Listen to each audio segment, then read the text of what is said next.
I'm the real champion. There'll never be one like me. Hit me! Zaire, 1974, Ali versus Foreman, a rumble in the jungle. Britain, 1974, Ali versus Parkinson. They are fighting to finish. Look at that expression. You ain't got nothing. Unpredictable. I want to be famous to help my people in their struggle. What an amazing man. You can't beat me physically nor mentally. I should have this show, shouldn't I? He has, tomorrow on BBC2. Hit me! Do cast your mind back to 1974, when this guy had something to say. If you think I whoop Sonny Liston, you wait till I get George Foreman. He talks too much, he's ugly, he's pretending I'm the true champion, and they make me the underdog. I'm gonna show them all they're wrong, because I'm the champion. I'm the real champion. There'll never be one like me. And all of you people in Britain who rank me as the greatest, I'm gonna prove I'm the greatest. I'm gonna prove to you I'm the greatest. We're gonna prove to the world I'm the greatest. This is my last fight. I don't want none of you to miss it. So please come to the theaters. I'm going to eat some raw meat, and I'm going to train. I'm going to get ready and chop some more trees.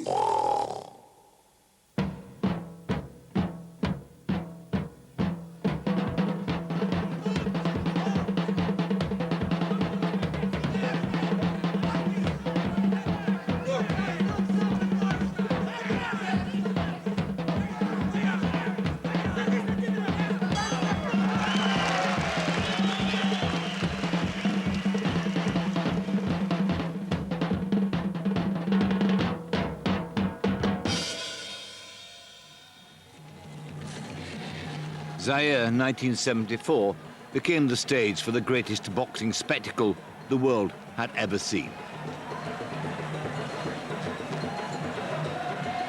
The king has come home to get his crown. Muhammad Ali was the challenger.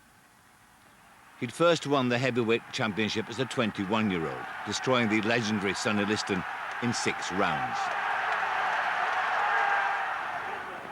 But he'd been stripped of his title 7 years previously for refusing to fight in Vietnam. Why should me and other so-called Negroes go 10,000 miles away from home here in America to drop bombs and bullets on other innocent brown people who's never bothered us? And since his comeback, he'd been brutally beaten by Joe Frazier and had his jaw broken by Ken Norton a year before. Overweight and out of condition, but Ali could still talk a great fight. Because the stage is set, I'm 32 years old, my legs are gone, this man is strong, you talked about how great he was, and now we're gonna see. Get them all out at your theaters, and you write everything you write, but I'm gonna make you eat everything you say against me, all of my critics. I'm gonna prove to the world that I'm still the fastest, the prettiest, the most classist, the most scientific, the greatest fighter of all time. That's right. This fight, right? I'll be able to go out there when the bell rings, measure him up, set him up, and hopefully knock him out. 25-year-old George Foreman was the undisputed heavyweight champion of the world. Undefeated in 40 straight fights, Foreman had destroyed Joe Frazier inside 2 rounds to win the title and had demolished Ken Norton in equally devastating fashion. With just one of his punches to the solar plexus, sufficient to break the spine of an ordinary mortal, Foreman was at the peak of his awesome power. To be honest with you, I'll fight 20 Muhammad Ali's in any given day for $5 million. Well, he says now he can stick and run and beat you. Well, he'll definitely have to do it to beat me. Stick and run. I'm gonna be running him through the jungle. Zaire, in the heart of Africa, was an extraordinary choice for the fight. Formerly the Belgian Congo and centre of the continent's slave trade, the country was now an equally desperate black one-party dictatorship. President Mobutu had lured the most famous fighters in the world with the prospect of $10 million.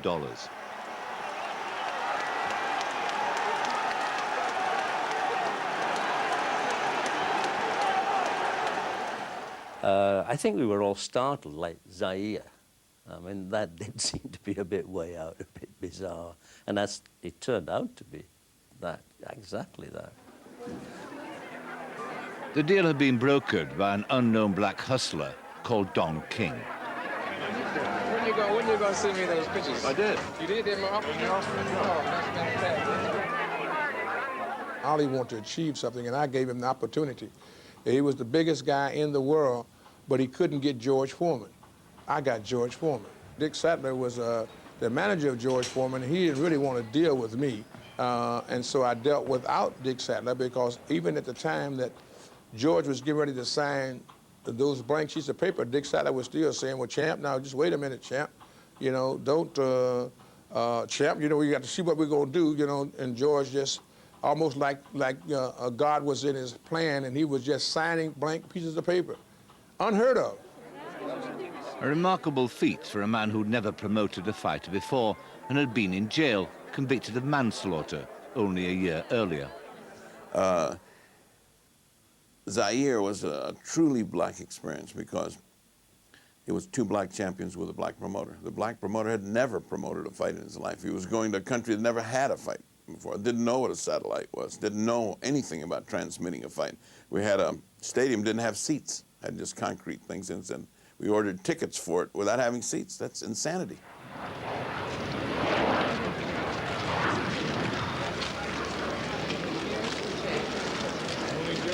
From the moment he stepped foot on African soil, Ali was hailed as the true champion. A fight coming up with George Foreman, I will feel as though he is the stranger coming to our home to fight me in our country. They used to say that he was more famous than presidents, and he was more famous than the Queen. And I think that was true at that time. I mean, he used to say, I'm more famous than Jesus. When Jesus was alive, there were no satellites. If you took him up in an aeroplane and dropped him out of the plane on a parachute, anywhere in the world, it wouldn't matter where he came down, whoever was the first person to come and meet him on the ground would instantly recognize him and would instantly smile, because everybody enjoyed him. Everybody in the world. I mean, he was, for a time, unquestionably the most famous man in the world, bar none. If you had told me I'd be offered a professorship to teach philosophy and poetry at Oxford and speaking at Harvard, man, I never would have believed this. And I'm just a boxer when most boxers can't even talk.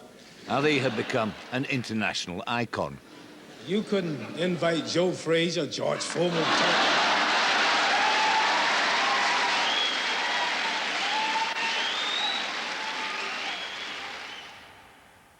Yet in America, his conversion to Islam and growing involvement with the Black Power movement and Malcolm X had divided his followers. Zaire felt like the homecoming. Ali was in the midst of the civil rights struggle. He was in the midst of the struggle for Vietnam, against Vietnam, and it became very important. Politically, it was a black awakening. This fight transcended any title fight I'd ever been in, ever. There's just never been one of the importance that this fight had.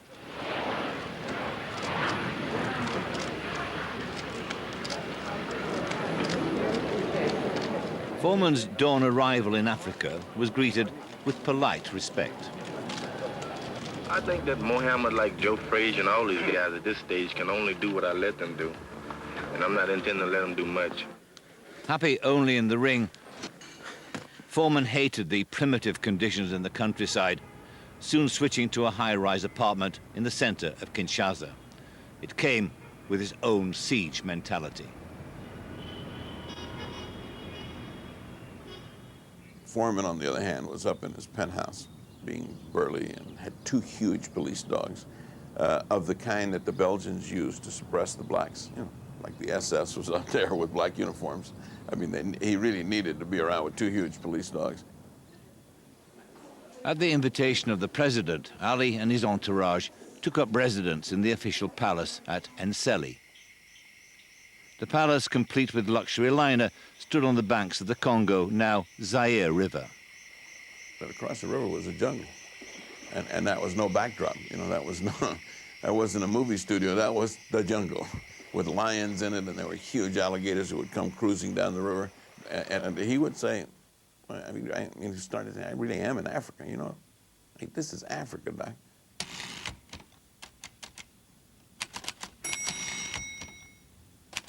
I can remember standing in the main street of Kinshasa one day, and I saw an unattended car catch fire all by itself, spontaneous combustion. I still don't know what happened. Yet as serious training got underway, nothing could mask the threat which the champion posed to the aging Ali.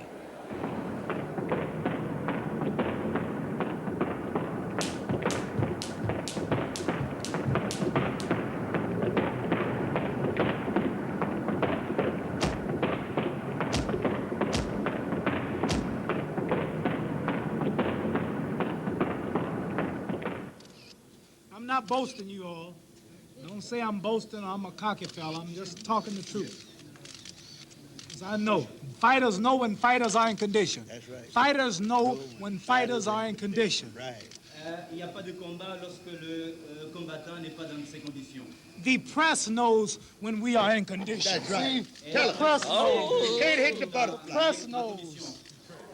I'm not going to destroy him. There's nothing you can... This man has been talking since he started boxing. People have broke his jaw, knocked him out. One guy knocked his leg so far up in the air, I thought he was going to take off. And he got up and started talking. So there's no way I'm going to be able to stop him from talking. I'm not... And then, with less than a week to go, Foreman sustained a serious cut. Even Ali was taken aback. He went out holding it with a towel. This let me know that it must have been something with a little depth to it, maybe wide or deep in some way. Even one stitch would be enough to stop it from with something being so close. And I feel as though somebody close to me just died. It's a bad thing. Everybody's on the way here in planes right now from all over the world. Arena's been rebuilt for it. And I've trained so hard, and he's trained so hard, and the whole world theaters are sold out, and it's a $10 million cut is what it was, or more, $50 million cut.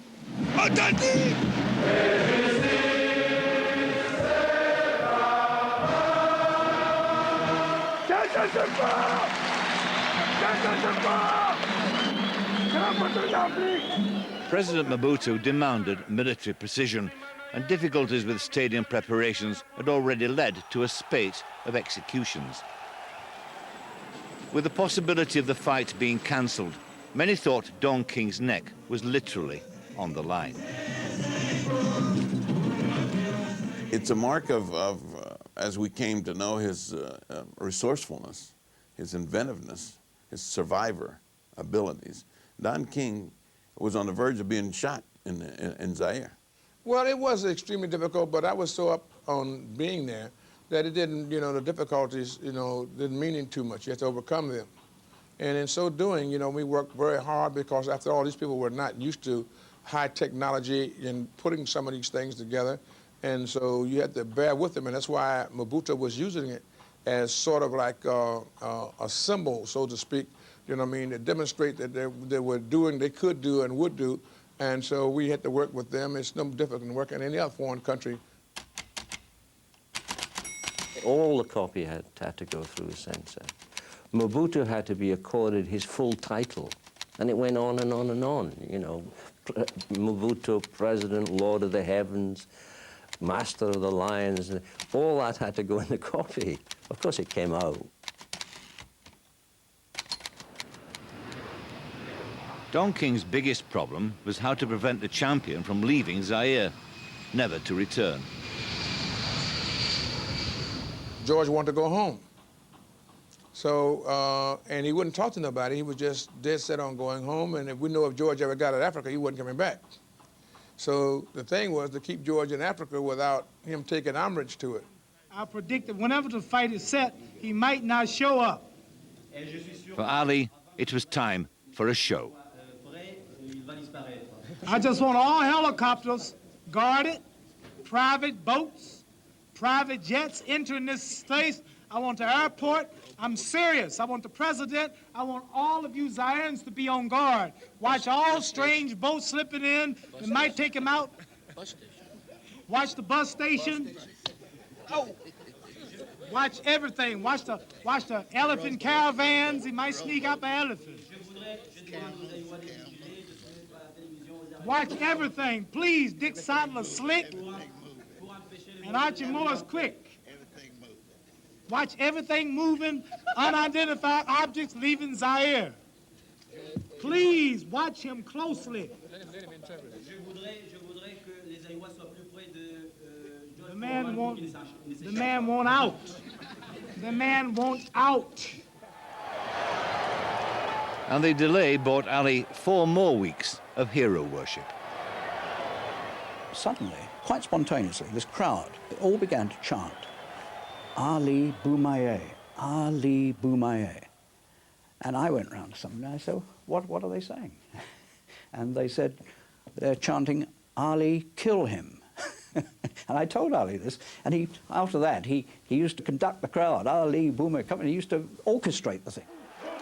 Ali Boumaier, Ali Boumaier. I saw this guy become truly one with the African people and revel in being there, and absolutely motivated beyond anything, beyond winning a title fight, beyond winning a title or just beating Joe. He became motivated really to become the #1 black in the world.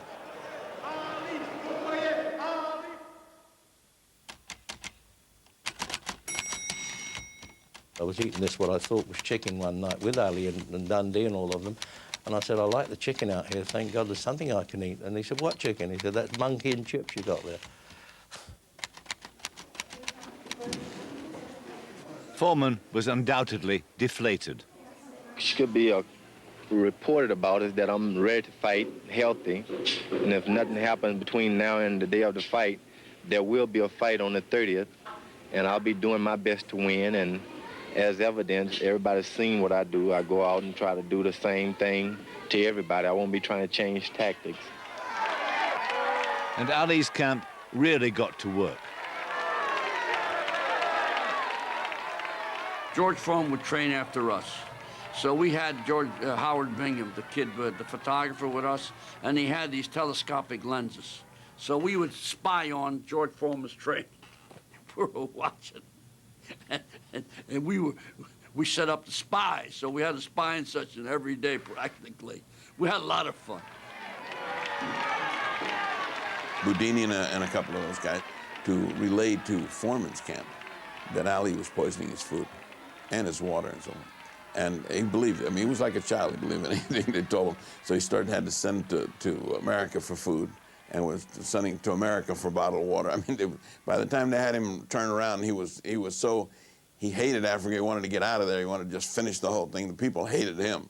In the meantime, Ali's got this Barnum and Bailey circus going every time he does a thing. And I think it's befitting that 1974 stage couldn't be said no better that I retire this man just like I did Liston. Right. Thank you, Ali. Thank you, Angelo Dundee. Is that all the time I get? Okay. Thank you, Banduga Bula, and Big Don't do that Wherever he went, thousands of people would show up, and he went everywhere. And I had lunch one day in the restaurant in the hotel, and I saw the waiter chase a rat across the floor of the restaurant. That's the sort of place it was.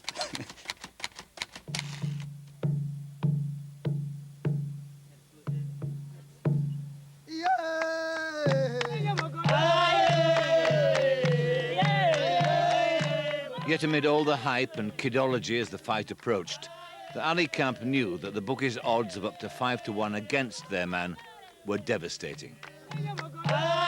They were extremely nervous, and it was such a large entourage. There were so many people living off him that they could sense that,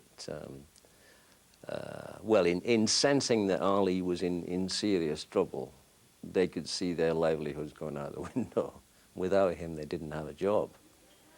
His only hope seemed to depend upon his unique dancing style. If at 32 he could keep on the move, he might just avoid a knockout blow.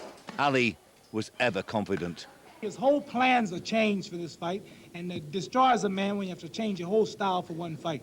His flat-footed style will not win. I planned round by round. I win my rounds by round. I win the most rounds easy, so he's out to dance until he catch me.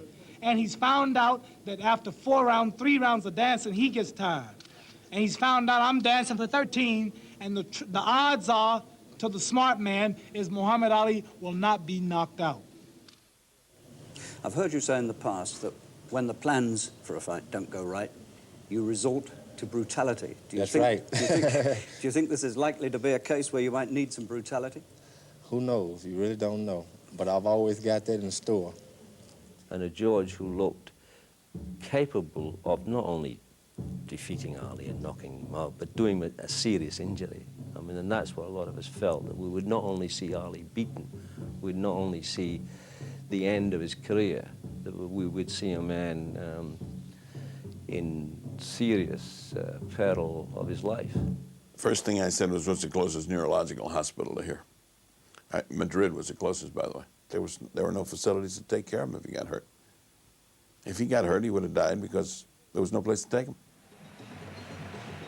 And on fight night itself, there was one final round of shadow boxing. In a move which was to assume enormous significance after the event, Ali's trainer was accused of loosening the ropes of the ring. Oh, it's not true. I tried to tighten the ropes. Them ropes were, we had 24-foot ropes for a 20-foot ring. And when we got there, the ropes were, and we tried to tighten them again. Tough night. Angelo loosened the ropes, but that wasn't unusual. I mean, Angelo never let anything go by. He knew every trick, and still does.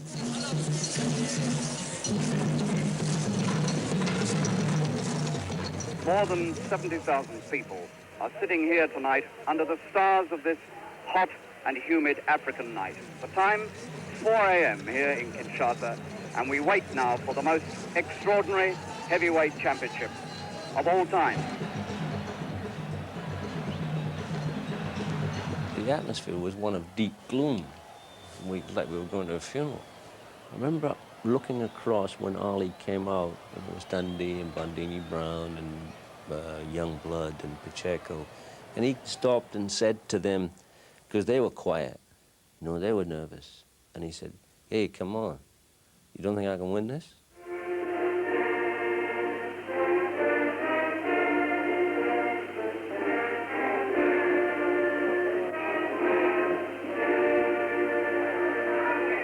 So the 7-week wait almost over, and we're only seconds away from the man who represents destruction, and you're looking at him, and Foreman is looking at Ali, and the man who represents grace and skill and cunning. What a prospect this fight has in store.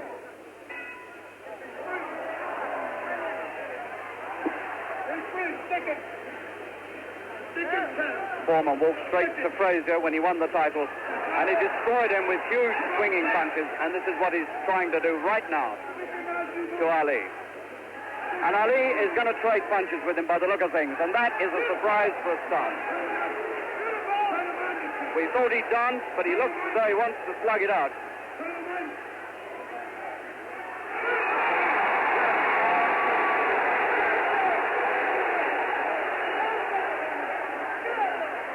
So this fight is 30 seconds old, and we've got the first sensation. Ali's dancing, but he's also slugging, and he's also connecting.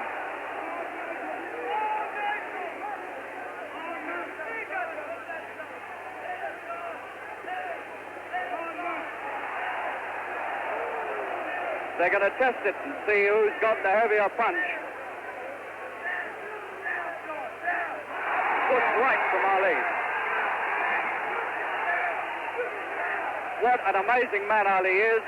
He's decided to come in and take Foreman by surprise. As the first good punch of Foreman, a left hook. This is going to be a fight to the finish. Foreman smiling. And the finish might not be very far away if they keep this up.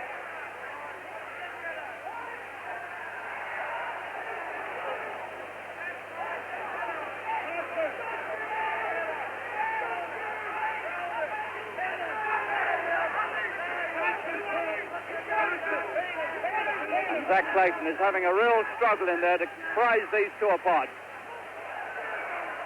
Ali elbowing him, trying to tie him up inside, mauling him inside, and looking for the big shot as well.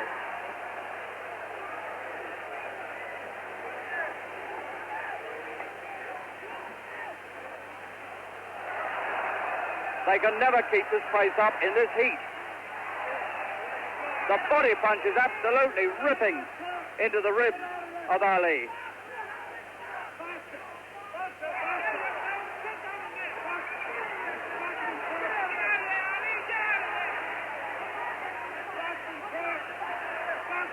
Sheer savage violence in this opening round.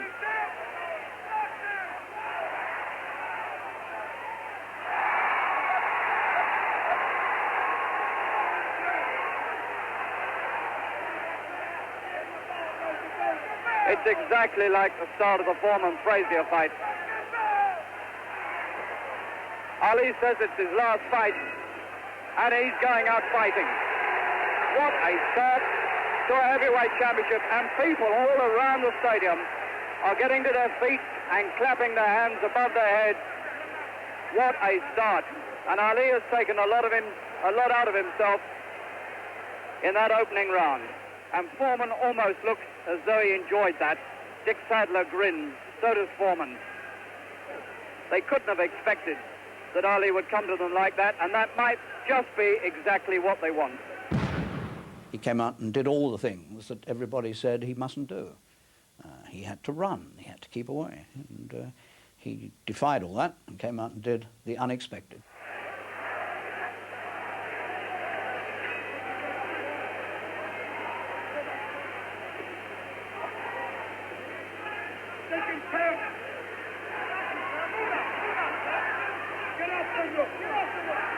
Get off the ropes, they're saying to Ali.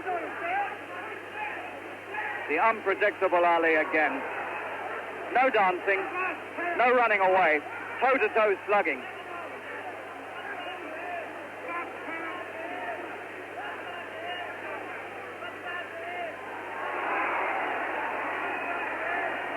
And these massive blows of Foreman are getting through to head and body. Ali's trying to get the left jab to work around the right eye of Foreman. You've got to stick, they're saying from Ali's corner. They want the left jab. No more slugging, they're saying. Ali tried to take him out in one round and it didn't work.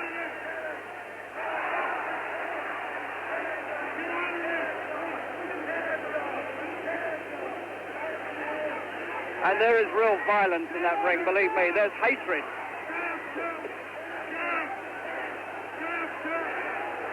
And the crowd is berserk with excitement.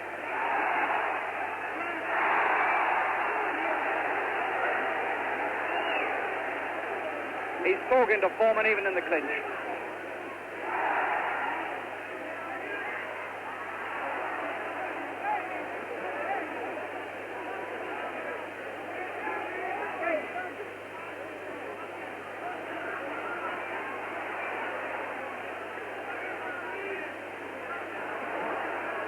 Punch is going right on the borderline from Foreman. And Ali is taking a lot of punishment in these opening two rounds.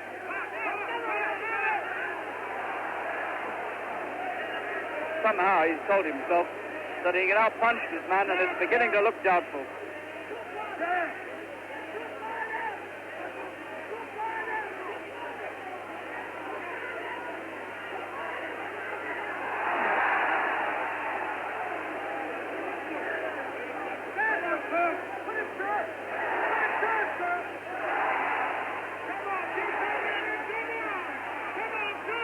Massive blows going through from Foreman. Ali getting the odd one back at him, but taking a lot. Good punches from Ali, but paid back in full again.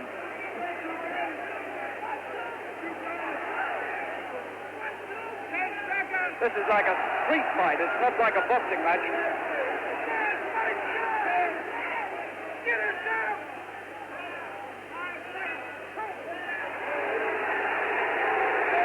Two incredible rounds to start this championship.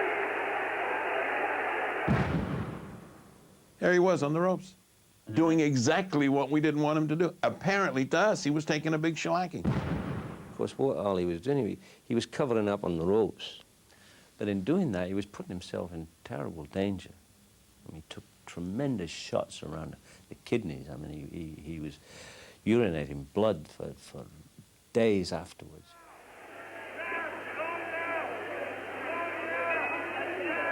Round 3. Look at that expression on Ali's face.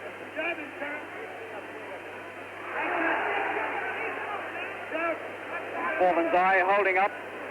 No sign of damage there. Marked slightly under the right eye, but not over it.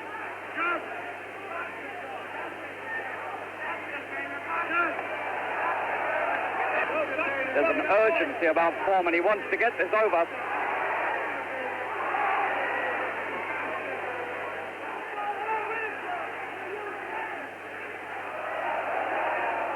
And he's doing what he did to Frazier some years ago, Ali. He's shaking his head when he gets hit with the big one, taking all this and hoping that Foreman will tire.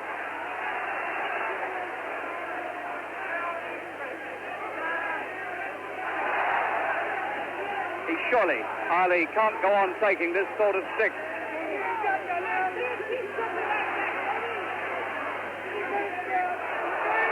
A fight to a finish, like two men slugging it out on the cobblestone.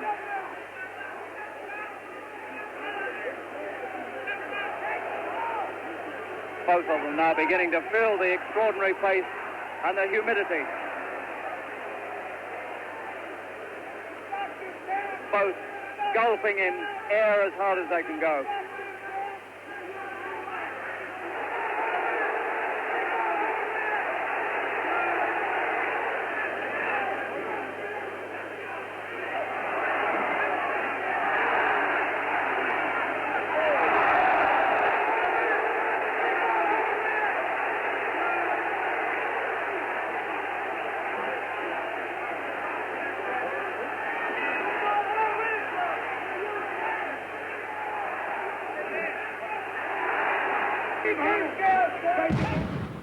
So I got scared to death because he kept leaning. Muhammad was leaning in my corner. I hit him a resounding whack on his butt and tried to get him off the ropes. I was scared he'd go through the ropes. He'd sort of peep between his gloves, you know, and he'd go pop, and he'd go, and then he'd say, "You got another 10 rounds of this sucker?" Pop, you know, amazing.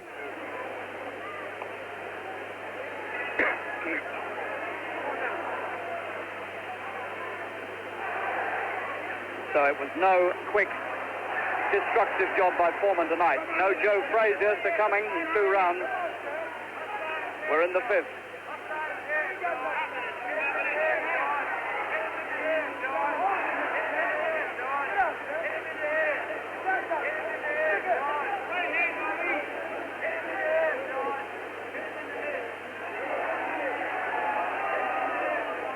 It's a strange thing to me that Ali is putting the punching power of Foreman to the test tonight, and the punches that destroyed Frazier are not having the same effect on Ali.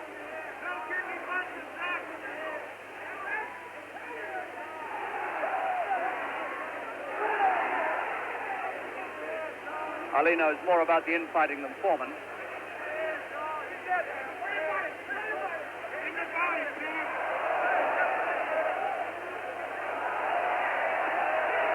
A lot of these punches are going around the back of Ali's neck and on his arms, but some of them are getting through. Ali looks as though he's coasting this one.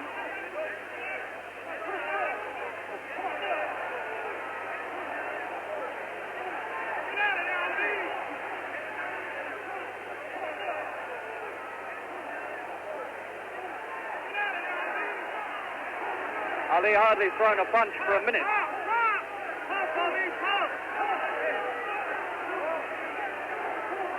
Covering up, trying to take them on the fists and arms.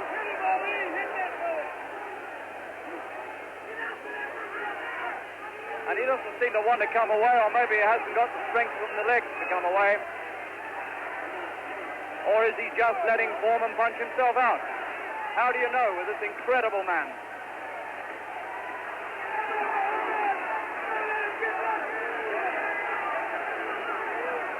Foreman bites his lips and goes back in and says, "What have I got to do to put him down?"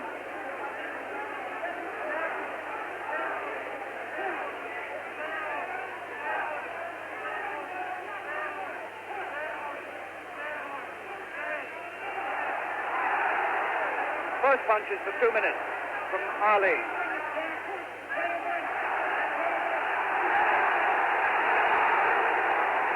And that's what he had left at the end of all that.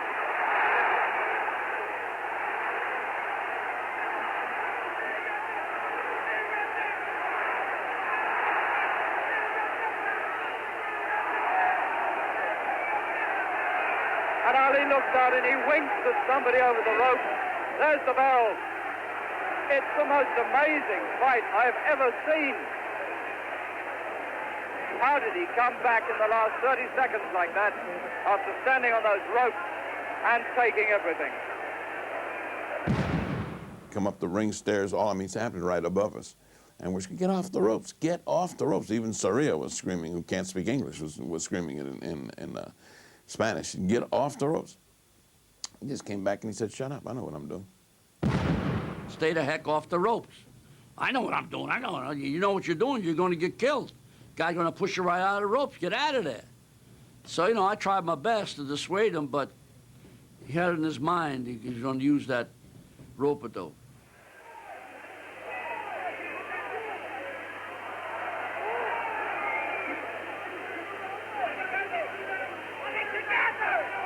Ali's still talking to him.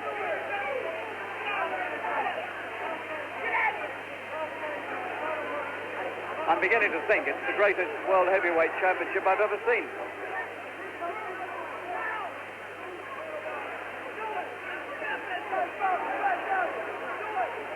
Again, he talks.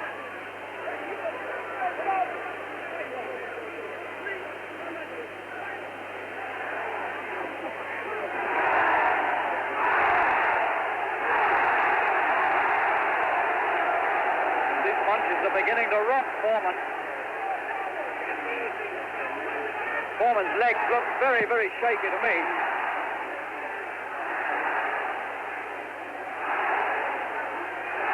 But you can see the effect that blast of action in the early rounds has had. It's left the pair of them now very, very tired.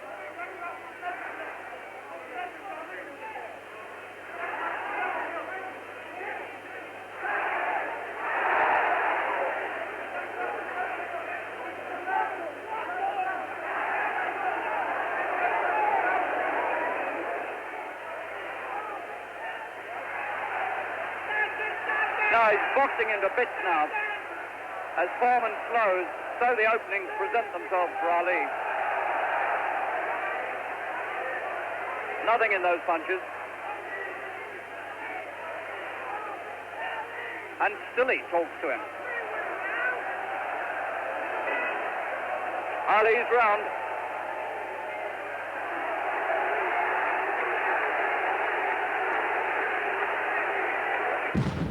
Muhammad was slapping him around. Muhammad was keeping him off balance. Muhammad had him going ring around the rosy, keep him turning, move him. That's what Muhammad was doing. And he did everything he was supposed to do. Beautiful. He took Foreman in a clinch into his own corner, and Archie Moore came up, and Ali, in a very quiet voice, but you could hear it clearly from there, said, "Be quiet, old man. It's all over."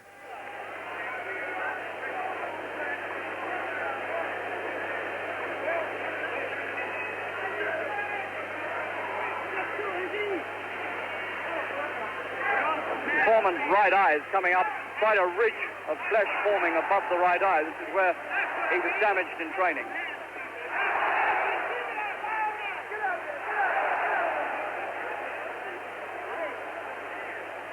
And the puffiness now beginning to show on the left-hand side of Foreman's face as well. Look at that. Just made to flounder.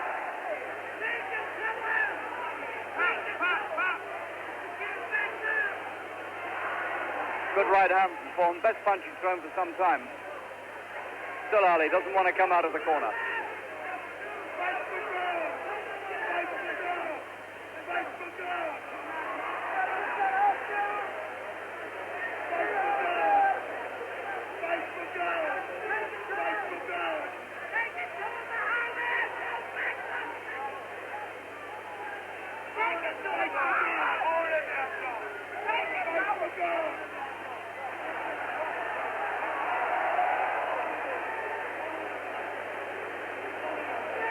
And Foreman takes an almighty breath as he comes out of that corner. He's found a bit of extra strength in this round, Foreman. Looks a little more effective than he has been, but sometimes he looks around this ring as though he isn't sure where he is. This heat and the humidity and the pace of this fight really must be getting to them.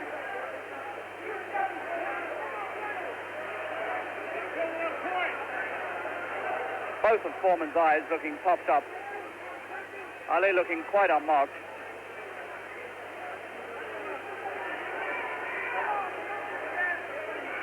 Good round from Foreman, this one. He's made all the running, and he scored with some good punches. So he has found something.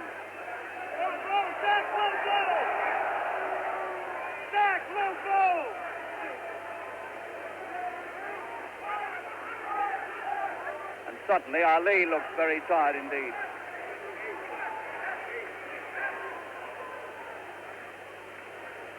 In fact, Ali at times now looks as though he can hardly lift his arms up.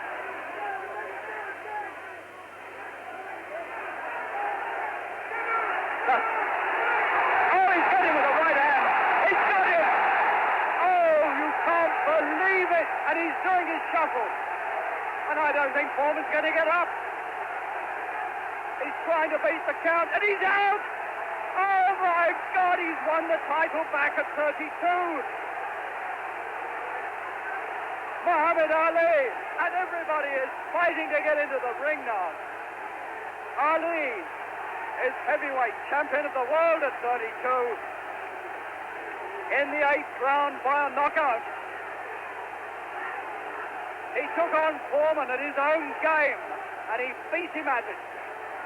Look at these scenes in the ring. It's the most amazing thing, and Foreman's still on the floor among all that crowd, and they've only just got him up. Have you ever in your life seen anything like that? He fought his own sort of fight. And people now are going mad. Stools are being swung, the police are in, the batons are out. I proved that Allah is God, Elijah Muhammad is a messenger, and I have faith in them, and regardless of the world and the pressure, I made it an easy night because Allah has power over all things. And if you believe in him, nothing, even George Foreman, will look like a baby. It wasn't a close fight, was it? No. It wasn't a close fight. No. Everybody stop talking now. Attention. I told you, all of my critics, I told you all that I was the greatest of all times when I beat Sonny Liston. I told you today I'm still the greatest of all times. Never again defeat me. Never again say that I'm going to be defeated. Never again make me the underdog until I'm about 50 years old. Then you might get me. But I didn't dance. I didn't dance for a reason. I wanted to make him lose all his power. I kept telling him he had no punch. He couldn't hit. He's swinging like a sissy. He's missing. Let me see your box. I hadn't started dancing yet. You can't say my legs are gone. You can't say I was tired because what happened? I didn't dance from the second round on. I stayed on the ropes. When I stay on the ropes, you think I'm doing bad. But I want all boxers to put this in the page of boxing. Staying on the ropes is a beautiful thing with a heavyweight when you make him shoot his best shots and you know he's not hitting you. I would have gave George Foreman 2 rounds of steady punching because after that he was mine. And here finally is a tape playback of the great moment. When George went over, he kind of looks to the corner, as all fighters do if they've still got enough left in their head when they go down. And he looked, and they weren't there. But it was all over, it'd gone. It was the end of it. He pulled the ripcord. You floating down, baby, and that was it.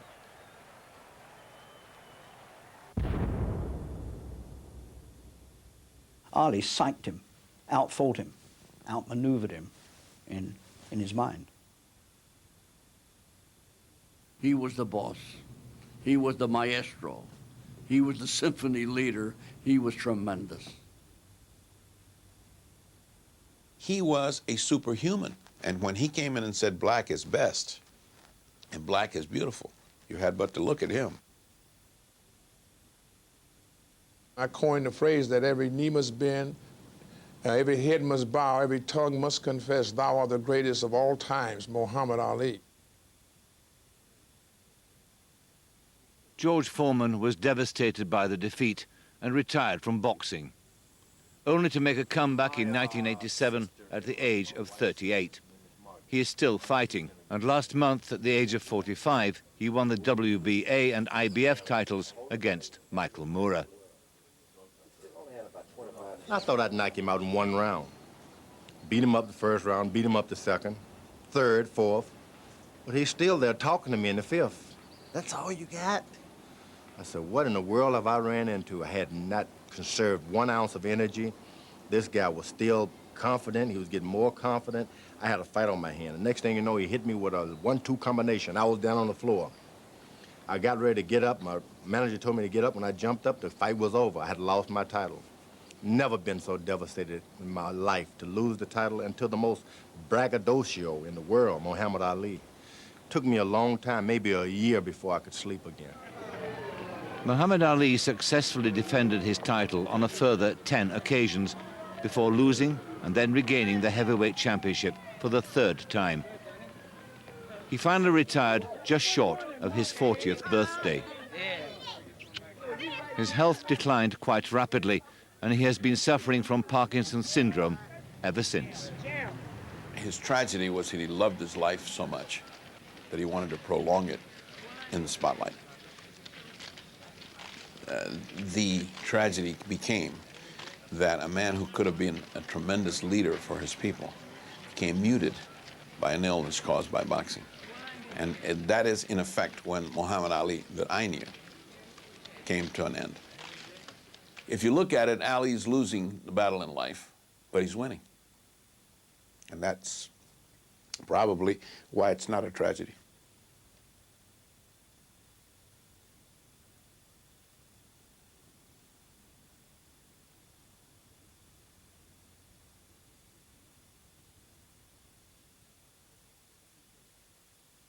Still to come later, a chance to see Michael Parkinson's unforgettable interview with Muhammad Ali that took place shortly after Ali had regained his title. That's later at 11:45 here on BBC2.